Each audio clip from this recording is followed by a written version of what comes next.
Assalamu aleyküm hürmetli yurttaşlar. Sağlamayırsizlarmı? Bizim dükkanımıza yine şimdi yangi çapalla geldi yine. Hakiki Türkmenli çapanı hesaplanadı bula. Zor, kalın.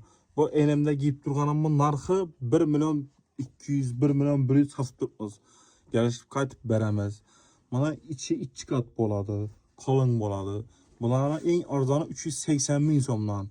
1 milyon 200 bin somdan bağ. Keyin bizlere bana çapan uzun yakmaydı bana değerlere hem de diblonkilerimiz geldi. Buna 2 kat. Bu Koreyski variantı bu. Buna bazı giyip abzor atıp veremez sizlere. İnavısı yine diblonkisi boladı yine. Diblonkisi uzun, polni kostyumlar bilen giyse boladı. 2 kat. Bana razmeri 50'den 58'e çedeyen razmer. Ben giyip durganım 56. Bam.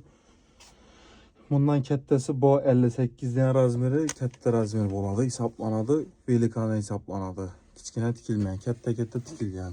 Ondan taşkarı bizane dükkanımıza gelsengler bir diblon kimez. Kapüşon kili, kurt kili, yakalı kurt kili.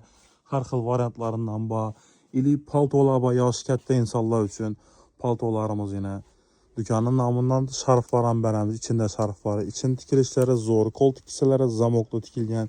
Bilgiski draptan işlengen materialları zor. Yaşarak eke ülkelerimiz üçün inemindi variantlarım ba. Kostyum yaka. Yakası alan koyradı bulanı. Her xil svetleri var. Kostyum çalurlarımız var yine. Kostyum çalurlarımız en arzanı 150 bin somdan 750 bin somaca ba. Her xil kurtkilerimiz var. Vitrovkilerimiz var yine. Geleveresiler.